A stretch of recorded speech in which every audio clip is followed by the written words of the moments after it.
Growing up, I was never short of chances to travel. We did it quite a fair amount. Enough for my parents to justify buying a motorhome, and at least once a year the four of us would pack ourselves into that van and set out somewhere across Europe. And I hated it. I was a kid. I didn't want to spend 2 weeks in a van with my family. I wanted to be at home, where I could hang out with my friends, sleep in my bed, and unsurprisingly, sit around on my computer. But as I've grown up, I've come to look back on these journeys with an immense amount of gratitude. I realise now that travel allows for fantastic opportunities to experience the world, getting the chance to see other cultures, communities, and meet people who in some ways are so different from me, and yet so similar. And those people are what sticks with me the most. While I may struggle to remember where we went or what we were doing, I always find it easy to remember the people I was with. I don't think about my time at airports or tourist destinations or hotels. I remember the time another teen and I played video games for 15 hours on our flight to Canada. I remember sitting with a bunch of other campers around a fire trading stories. And I remember hanging out with local kids at their nearby lake. And those are the best memories I have from these trips, and they all involve two things. They were completely random and unplanned events, and with people who may have only been in my life for as little as a few hours, and that I've never seen again. I don't even remember their names, but their small impact on my life has stuck with me for years. Of course, going on a pleasant holiday isn't the reason for travel in Road 96. In fact, it's a lot less wholesome. In the politically tense setting of Petria, which is thrown into the middle of a brewing conflict between its corrupt government, led by President Tyrak, and the gradually more extreme political activist group the Black Brigaders, your goal is to flee the country by escaping across the border. Petria itself works as a stand-in for a lot of different places, seemingly mixing elements from all around the world, which goes far to create an atmosphere that's both uncomfortably familiar and intriguingly alien at the same time. It's a fairly simple premise done in a rather interesting way. Because of the game's use of procedural generation when it comes to its storytelling, it creates an experience that not only replicates the random nature of travel, but is also uniquely catered to the individual playing it.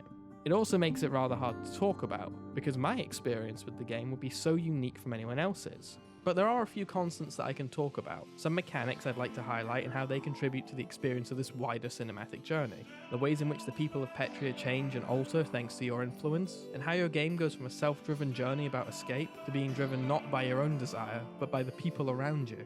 Because just like anything we enjoy, when we think back on it, we always remember who walked that path with us, and the people that we met on the way.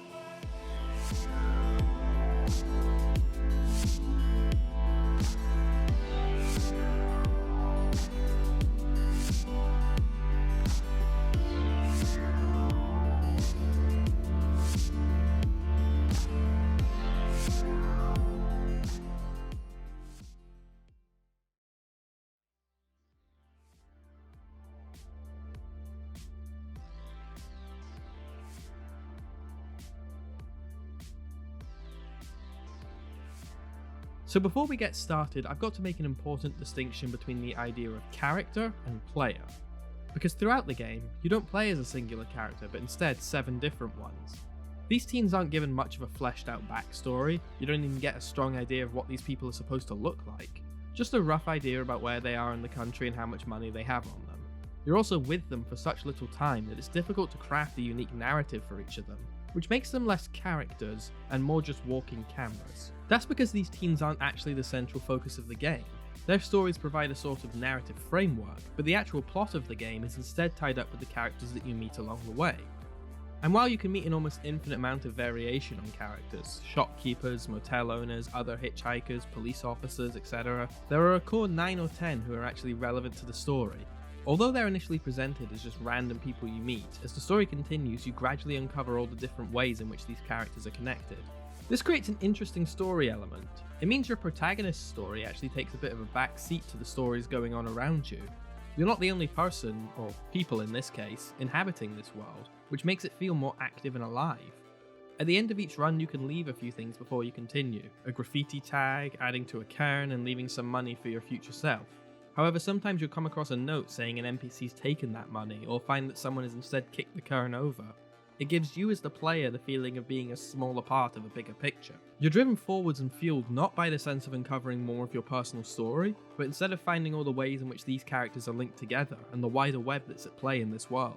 For example, the character of Sonia being a news anchor was already decided, as well as Jared being a killer, but it was only when their connection to each other was established that the characters got any real depth. Sonia changed from being just a fake news anchor to the face of corruption and the wider political themes of the game, while Jared got a reason for his actions, turning him from just a deranged murderer into a more rounded character. And their shared connection actually gives both characters a greater feeling of depth and sympathy than if they existed entirely separate from each other.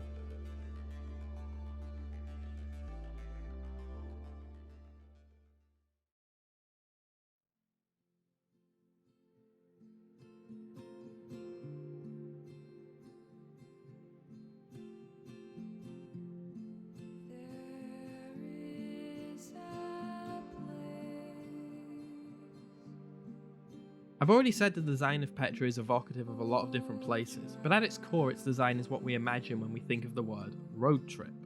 This vast American desert which brings up this sense of loneliness and isolation. However, the more you push into the country, the more you see it change as you approach the border where Mount Nation is located. The big empty spaces are replaced by rolling hills, the lonely diners by motels, and the signs of industrial progress by tall forests and trees.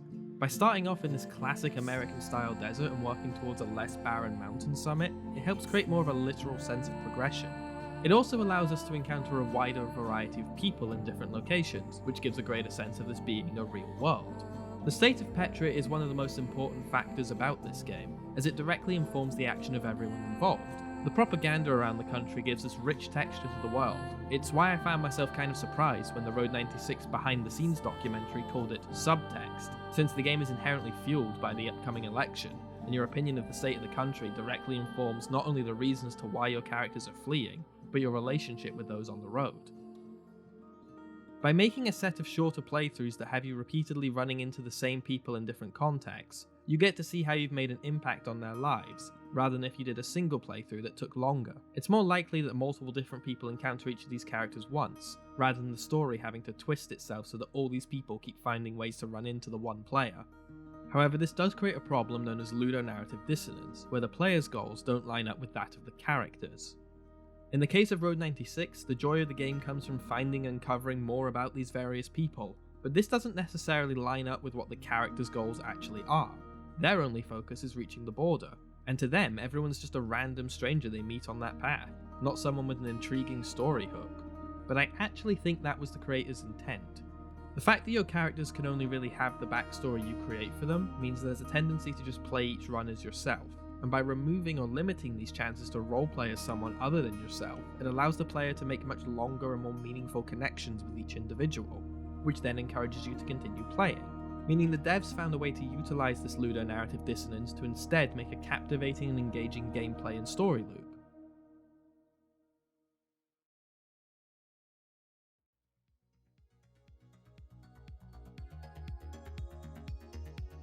It's easy to see that the developers spent a lot of time considering the cinematic influences to put in their game. It's kind of the perfect source for an indie game like Road 96. Road trip genre movies are often something that's never quite broken into the mainstream, and yet they provide one of the purest forms of cinematic storytelling. The characters literally go on a journey, which makes writing one of these stories fairly straightforward. However, due to the unique way Road 96 tells its story, there's less of a direct one-to-one translation, with the game instead borrowing elements from cinema in order to convey the way in which the game should be seen. In some cases, this is very literal. The way in which the UI is made up, for example, naturally creates cinematic camera angles. In cinema, there's a concept called the rule of thirds. In short, splitting the screen into three helps to assist with framing, and in order to create more visually appealing content and draw the viewer's eye, you place your subject in line with one of these thirds, and leave the other two blank. This feels both more casual and helps draw the viewer's eye to the subject better. If you were to center something in the middle of the screen, it creates a more domineering image, and rather than having a casual conversation, you feel like you're getting lectured to, and it's a very intrusive feeling.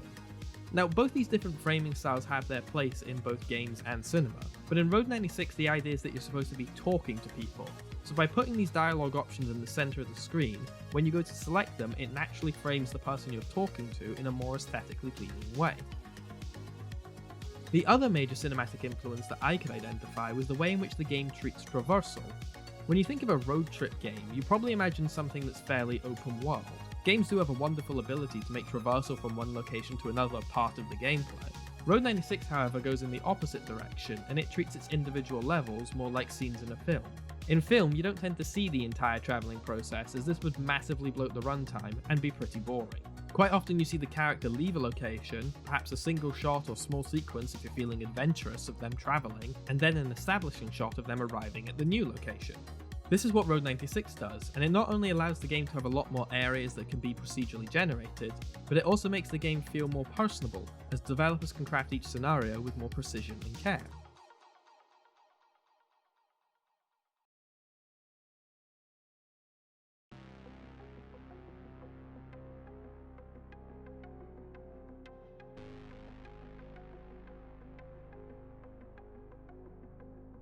Sitting at the centre of everything in Road 96 is Mount Nation.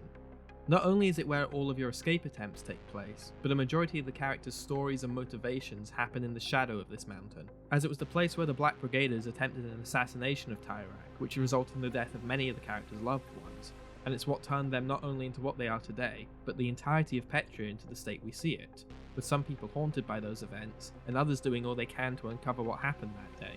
Because of its significance in the story, it's only fitting that it plays a significant role for your story too, with it being the goal that you're trying to reach every time. Every time you approach the border, you're forced into trying a different way to cross, as the previous one will have been blocked thanks to your previous attempt. This again makes your character feel like they're leaving a real impact on the world, as you'll unintentionally cause yourself to struggle at the last hurdle because of this. Maybe you've not been conserving your energy and realised the only way to successfully escape is to try the perilous climb over the mountain, only to slip and fall to your death right at the end. Or maybe you chose to take some money that you left behind at the end of your previous run, and now you have enough to pay the smuggler to help you get across. With it being the only location you'll visit multiple times in a run, it begins to take on a much more personal significance for you as the player. At the risk of repeating myself, it makes you align closer to the characters that the game is trying so hard to make you love, because while you were never present at the attempted assassination, you can hear about it from so many different perspectives that you can gradually begin to form as close to a complete picture as possible. You may not be on the same page as those who were present, but due to hearing from everyone about what went down that day and now its personal significance to you, you're at least writing in the same book as you watch everyone's stories unfold, including your own.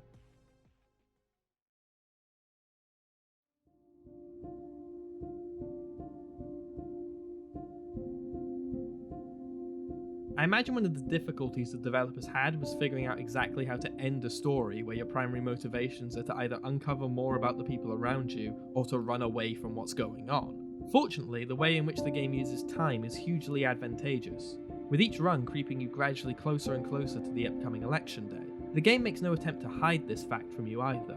After each escape attempt, successful or not, it flashes forward to showing the events of election day, with Mount Nation on fire and mass protests and disturbances happening, and every time you move closer and closer to this day.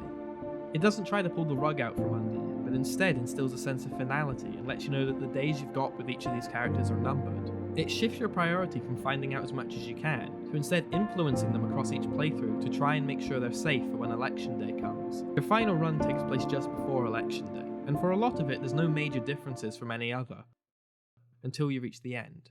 Here, you find some other teen has taken whatever money you were saving, the cairn you've built has been smashed, and you're suddenly ambushed by the authorities and taken to the border to be held in a detention cell.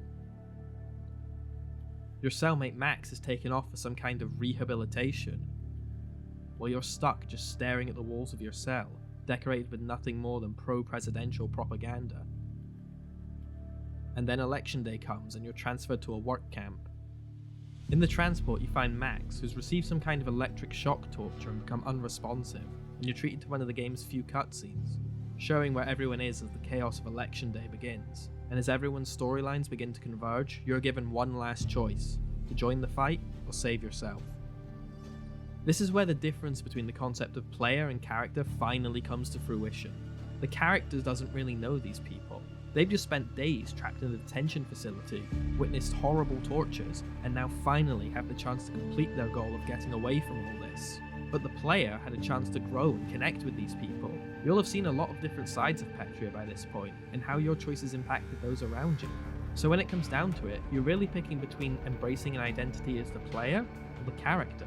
Do you follow your character's motivations, escape the country at all costs, or do you keep following your desires as the player? Because you've seen a lot of this country at this point, and its people, the good and the bad, and now you get to choose if you want to fight for them. For me, the choice was fairly obvious because you know what they say. It's not about the destination, it's about the journey.